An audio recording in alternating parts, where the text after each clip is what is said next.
चढ़ती कला fast news. नमस्कार, मैं रचना शर्मा चढ़ती कला टाइम टीवी देख रहे सभी दर्शकों का स्वागत करती हूं। आप देख रहे हैं फास्ट न्यूज। प्रधानमंत्री नरेंद्र मोदी ने स्वास्थ्य और चिकित्सा अनुसंधान बजट के बाद के वेबिनार में कहा है कि जब हम हेल्थ केयर की बात करते हैं तो इसे पूर्व कोविड युग और महामारी के बाद के युग के विभाजन के साथ देखना चाहिए। दुनिया का ध्यान पहले से कहीं ज्यादा अब हेल्थ केयर पर आया है। हम निरंतर यह प्रयास कर रहे हैं कि भारत की विदेशों पर निर्भरता कम से कम हो। भारत में इलाज को सस्ता बनाना हमारी सरकार की प्राथमिकता रही है। उन्होंने कहा कि आयुष्मान भारत के तहत 5 लाख रुपए तक के मुफ्त इलाज से देश के करोड़ों मरीजों के लगभग 80,000 करोड़ रुपए बीमारी में उपचार के लिए खर्च होने से बचे हैं। वह हमारे यहाँ करीब 9,000 जनौषधि केंद्र हैं और यहाँ बाजार भाव से बहुत सस्ती दवाएं उपलब्ध हैं। इससे भी गरीब और मिडिल क्लास परिवारों को लगभग 20,000 करोड़ रुपए की बचत हुई है। पीएम मोदी ने कहा कि बीते वर्षों में 260 से अधिक नए मेडिकल कॉलेज खोले गए हैं। इससे मेडिकल सीटों की संख्या 2014 के बाद आज दोगुनी हो चुकी है।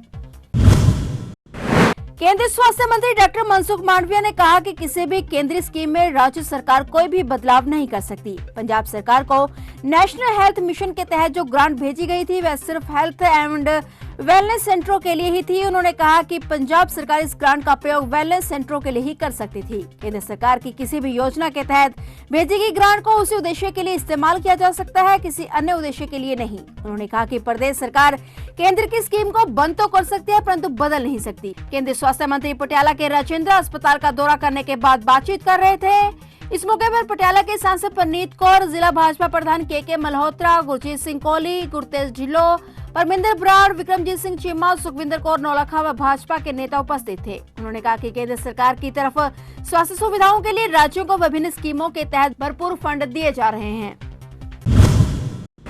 भारतीय अंतरिक्ष अनुसंधान संगठन अपना जीवन काल पूरा कर चुके मेगाट्रॉपिक्स एक उपग्रह को 7 मार्च को पृथ्वी की निचली कक्षा में पुनः प्रवेश कराने के चुनौतीपूर्ण अभियान को अंजाम देने की तैयारी कर रहा है। पृथ्वी के वायुमंडल में प्रवेश करने के बाद इस उपग्रह को प्रशांत महासागर में गिराया जाएगा। इस उपग्रह का जीवन काल मूल रूप से 3 साल का था, लेकिन यह 2021 तक क्षेत्रीय और वैश्विक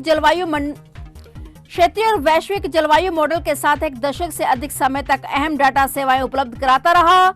इस उपग्रह को गिराने के लिए प्रशांत महासागर में एक निर्जन स्थान को चुना गया है। सबसे एडवांस सर्विलांस टेक्नोलॉजी को चकमा देकर अमेरिका के आकाश में पहुंच गए चीन के जासूसी गुब्बारों को लेकर अब पूरी दुनिया में सतर्कता देखी जा रही है। भारत में भी अंडमान सागर के ऊपर करीब साल भर पहले ऐसे ही एक सफेद गुब्बारे को देखा गया था। करीब 3 से 4 दिन बाद यह गुब्बारा वहां से गायब हो गया था। अब सरकार ने इस तरह की किसी भी जासूसी की घटना के खतरे से निपटने के लिए सेनाओं के लिए एक प्रोटोकॉल बनाया है। इसके साथ ही तीनों सेनाओं के प्रमुख ठिकानों पर रडारों को अपग्रेड किया जा रहा है। गौरतलब है कि पिछले महीने अमेरिका ने एक विशाल चीनी गुब्बारे को मार गिराया। अमेरिका ने चीन पर अपने महत्वपूर्ण सैन्य ठिकानों की जासूसी करने का आरोप लगाया था। हालांकि चीन ने अमेरिका के इन आरोपों से इनकार किया और कहा कि यह एक सिविल गुब्बारा था जो मौसम संबंधी पहलुओं पर रिसर्च करने के लिए था। अब चीन के जासूसी गुब्बारों को लेकर पूरी दुनिया में सतर्कता देखी जा रही है। वहीं भारत ने भी इस तरह के खतरों से निपटने के लिए सेनाओं के लिए एक प्रोटोकॉल बनाया है। पंजाब विधानसभा के बजट सत्र का दूसरा दिन है। बजट सत्र के दौरान आज प्रश्नकाल में सदन का कामकाज शुरू हो गया है। इसके बाद विधानसभा के स्पीकर द्वारा जरूरी घोषणा के बाद प्रस्ताव पेश किए जाने की उम्मीद है। इसके अलावा राज्यपाल के अभिभाषण के लिए धन्यवाद प्रस्ताव पर भी बहस होगी और धन्यवाद प्रस्ताव पारित किया जाएगा। बता दें कि विपक्ष के सदस्यों ने राज्यपाल द्वारा भाषण दौरान मेरी सरकार शब्द का इस्तेमाल करने के मामले पर वॉकआउट कर दिया था। आज विपक्ष सदन में सरकार को घेरने की तैयारी में है। गुरुनगरी श्री आनंदपुर साहिब में वार्षिक राष्ट्रीय उत्सव होला महल्ला आज से शुरू हो गया है, जो बुधवार 8 मार्च तक चलेगा। इससे पहले श्रोमणी गुरुद्वारा प्रबंधक कमेटी ने श्री कीरतपुर साहिब में 3 से 5 मार्च तक पूरी संगत के सहयोग से होला महल्ला मनाया। श्री आनंदपुर साहिब की ऐतिहासिक धरती पर मनाए जा रहे इस 3 दिवसीय राष्ट्रीय जोड़ मेले को लेकर जहां श्रोमणी गुरुद्वारा प्रबंधक कमेटी की ओर से सभी तैयारियां की गई हैं, वहीं इस बार पंजाब की आम आदमी पार्टी की सरकार भी इस राष्ट्रीय पर्व को मनाने की तैयारी कर चुकी है। विधानसभा क्षेत्र के विधायक व पंजाब के शिक्षा मंत्री हरजोत सिंह बैंस के दिशा निर्देशों के तहत पूरे प्रशासन पिछले कई सप्ताह से इस जोड़ मेले को सफल बनाने के लिए जी तोड़ मेहनत कर रहे हैं। इस वक्त पटना से बड़ी खबर आ रही है। दरअसल सीबीआई की टीम सोमवार को राबड़ी देवी के घर पहुंची है। मिली जानकारी के मुताबिक सीबीआई की टीम नौकरी के बदले जमीन घोटाला मामले में आज सुबह पूर्व सीएम राबड़ी देवी के 10 सर्कुलर रोड स्थित आवास पहुंची, जहां सीबीआई के अधिकारी राबड़ी देवी से पूछताछ कर रहे हैं। बताया जा रहा है कि सीबीआई की टीम 3 से 4 वाहनों में सवार होकर सीधे राबड़ी आवास के अंदर पहुंचे, जहां उन्होंने पहले आवास में मौजूद कर्मचारियों और सुरक्षा कर्मियों से जानकारी ली, फिर राबड़ी देवी को लेकर जानकारी मांगी। बताने के फिलहाल बिहार विधानसभा का बजट सत्र चल रहा है और ऐसे में लालू प्रसाद यादव और राबड़ी देवी के छोटे बेटे और बिहार के डिप्टी सीएम तेजस्वी यादव विधानसभा पहुंच गए हैं। हालांकि लालू प्रसाद यादव और राबड़ी देवी के बड़े बेटे व बिहार के पर्यावरण मंत्री तेज प्रताप यादव फिलहाल राबड़ी आवास में ही मौजूद हैं।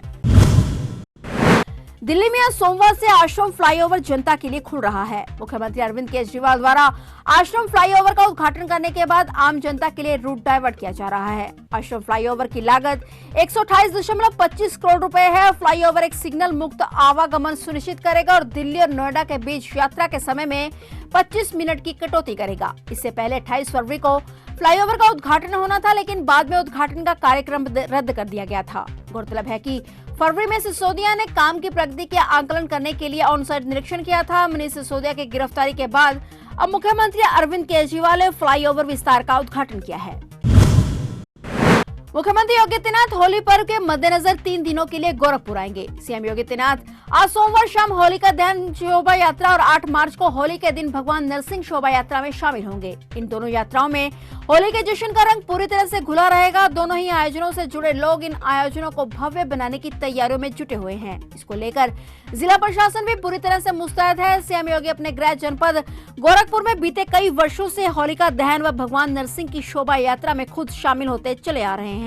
इस बार भी सीएम योगी गोरखपुर में 2 शोभा यात्राओं में शामिल होंगे। आज शाम 4 बजे पांडेहाता चौराहे से होलिका दहन यात्रा निकाली जाएगी, जिसमें सीएम योगी आदित्यनाथ शामिल होंगे। श्रद्धालुओं के साथ फूलों से होली भी खेलेंगे। यात्रा में देवी देवताओं की झांकियां और बैंड भी शामिल होंगे और इसके बाद सीएम योगी आदित्यनाथ गोरखपुर मंदिर में रात्रि विश्राम करेंगे।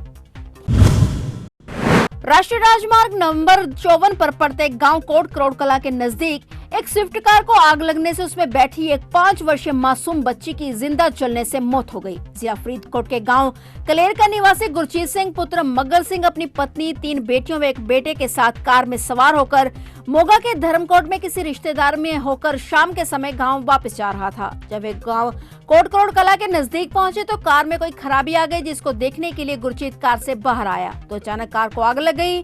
कार की पिछली सीट पर बैठे गुरजीत की पत्नी, 2 बेटियां और एक बेटा तो कार से तुरंत बाहर निकल गए, परंतु इस दौरान कार का सेंटर लॉक लग गया, जिस कारण कार की खिड़कियां जाम हो गई। वह कार की आगे वाली सीट पर बैठी मासूम बच्ची तनवीर उर्फ तनु को बाहर नहीं निकाला जा सका और जिंदा जलने से उसकी मौके पर ही मौत हो गई। घटना की सूचना मिलने पर थाना तलवंडी भाई के प्रभारी शिमला रानी अपनी टीम समेत मौके पर पहुंची और मामले की जांच शुरू की।